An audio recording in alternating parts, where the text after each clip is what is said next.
What is up, ladies and gentlemen of the YouTuberverse? So what I'm going to be doing today is we're going to be reviewing Leopard Gecko 101 Part 2 for today.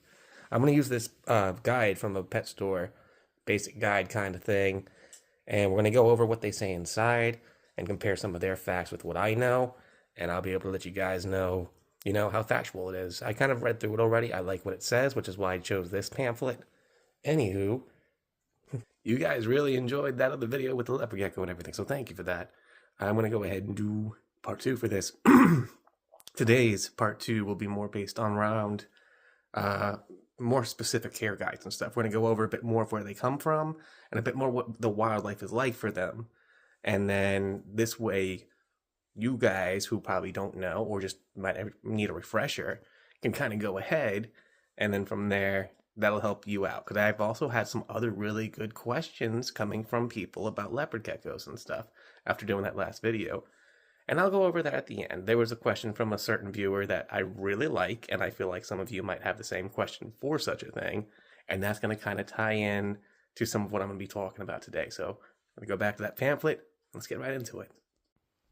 So first and foremost, we're going to go into the pet care side of things. This is going to explain more details of than what I just hit on the last video. Because if I were to do all that plus these details, man, it would have been like a 20-minute, 30-minute long video, and I don't want to try to keep y'all's attention that long. So we're gonna break them up in maybe 10 at the most 15-minute videos. But to do that, we need to hurry this up and talk about what we're looking at right here. So first thing first, lifespan. The approximately is huge on that. Sorry for my blue thumb. I work with Icex and stuff. So if you work with fish and stuff, you'll get that stuff on your nails sometimes and it stains your fingers for a bit. So I do apologize for my blue finger. It comes from medicine that we give to fish at the store. It is all a-okay. Anywho, approximately is a huge number right there, because leopard geckos have been known to live as long as 25 years. And in some cases, people have claimed a few years older than that even. Your actual average for a healthy gecko with no issues and good genetics, you're looking more around 20 to 18. 15 is an approximate because there's all different variations and the genotypes and things. Certain types of species will naturally live longer than other types of species of leopard geckos. And that is getting into a whole deal of genetics that will not have time for this episode or anything. And it probably won't be something I touch on simply because I'm going to be going over the care guide side of things. I recommend there's other channels out there that do kind of go over the genotypes and stuff and very detailed things about the genetics. I would recommend going to check out. So, average size. Yes, that is about right.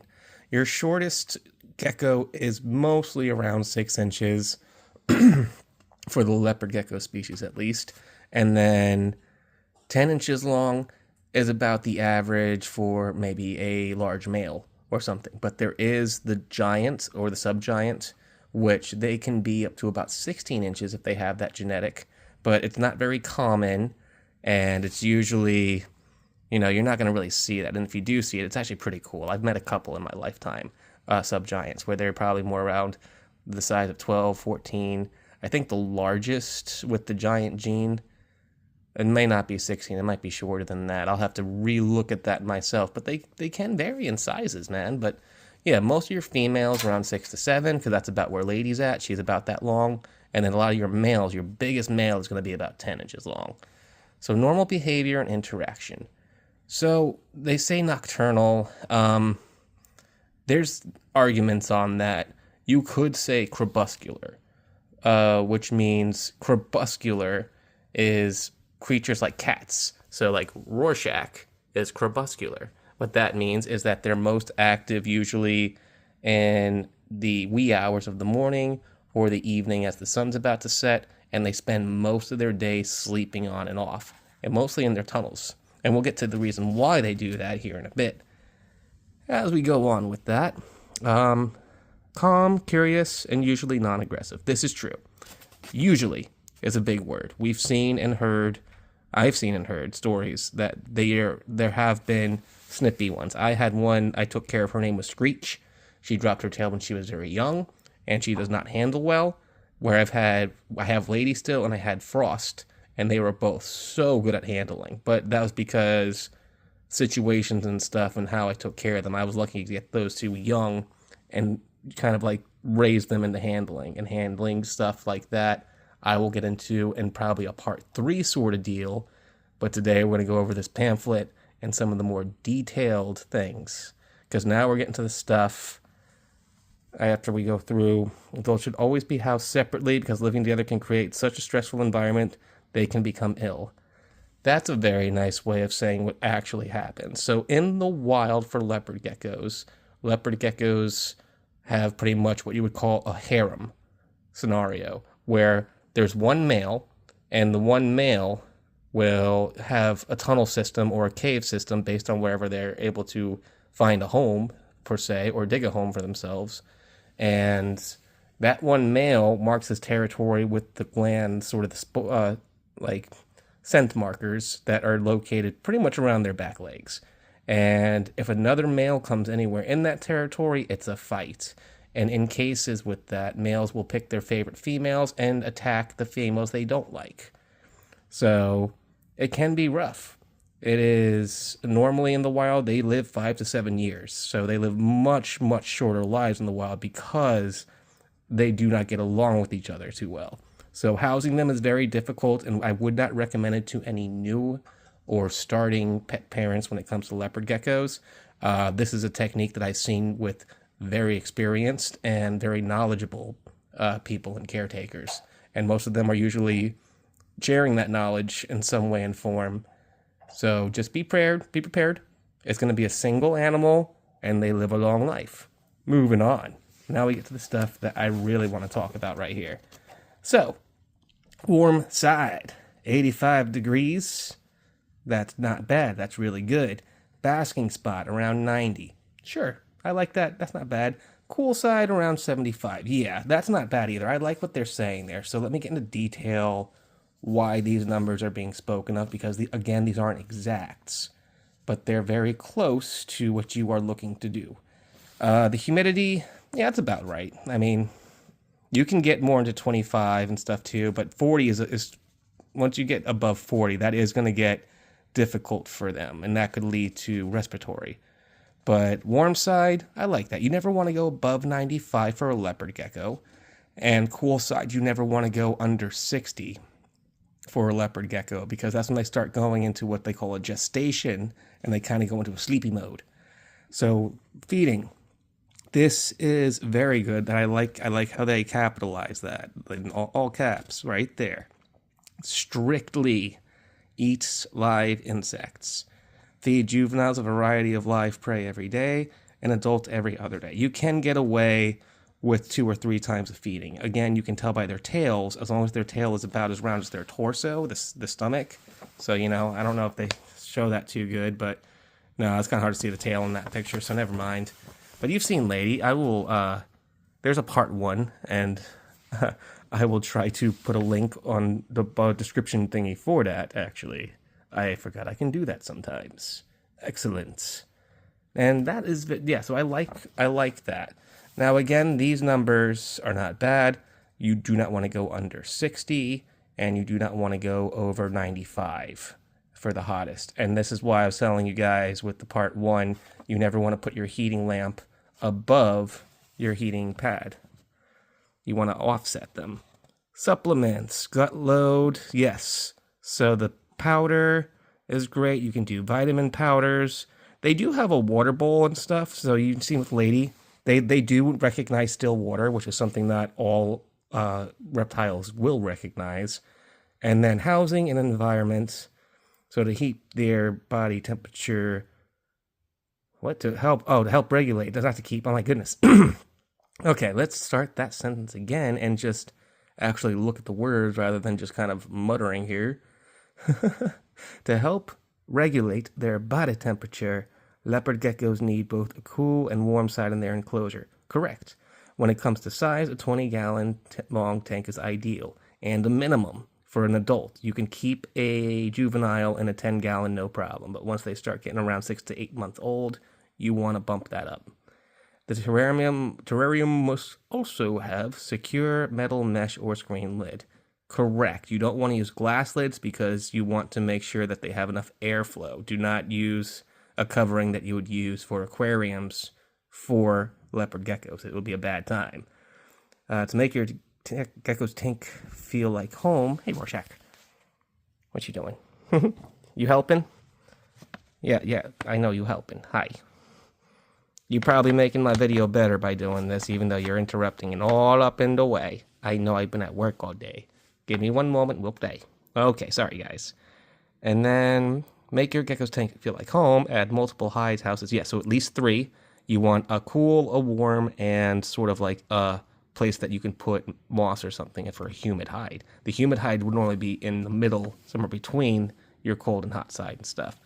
And then, let's move this along quickly because we're getting on the long side of this. UVB and light cycles.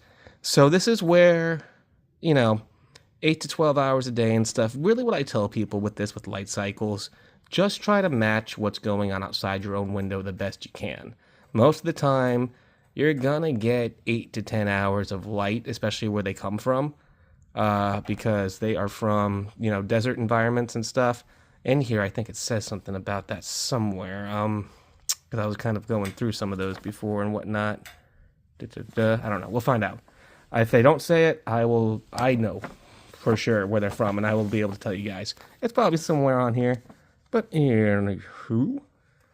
So maintenance, spot clean daily by removing soiled substrate. Unless you have a bioactive tank, you don't have to worry about that as much.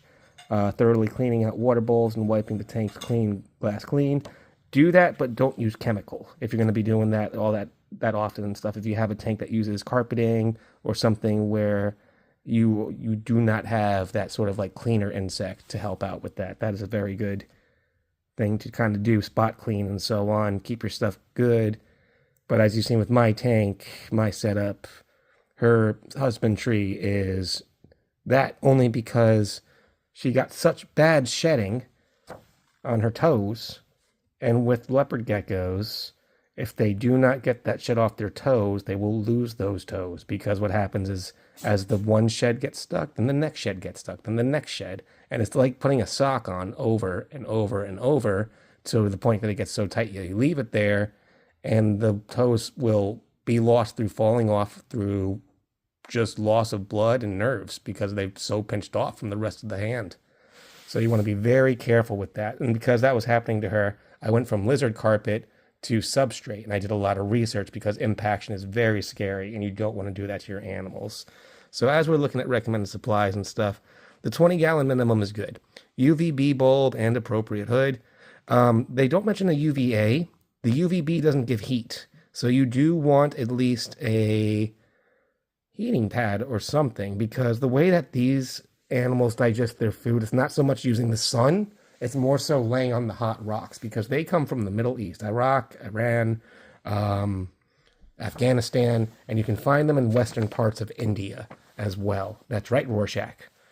That's where you find them. But if you find them, you try to eat them, so we're not having you look for them. You have cat food in here. And with that, I think the cat says it's time to call this one part 2 done for now. If you have more specific questions and things. I never even got to that one question that the customer, or not the customer, but the person had. So one moment. So I had someone ask me the best way to, while we're talking about shed, how to remove stuck shed in awkward areas for your leopard gecko. Best thing to do, shallow, warm soak. You throw that little friend up in a warm soak, man, and you let them do their thing, and you should be good, But anywho, thank you for watching. I just realized I did this whole video vertically, so I hope this is liked. You guys are still so stinking awesome and amazing. As always, thank you for liking, commenting, and subscribing. The channel is growing more than I ever could imagine, and it's all thanks to you people out there being so stinking awesome and absolutely the coolest people I could ever ask for to just follow along with the channel and just be friends as we all enjoy learning and celebrating animals and each other. So thank you. Everything with this channel, the way it's going and what's happening, is only going to take things off into a bigger perspective. And we're going to reach out more people. I'm able to do more things, hopefully, if this does keep happening. Because with this kind of stuff, there's a chance for supplemental money, you know? And I would like to try to reach that in some way. But I have a day job, and I'm not trying to leave that. I'm 37 years old. I've worked since I was 16. So I'm in no rush to be trying to be viral or get rich or this, that, or the other.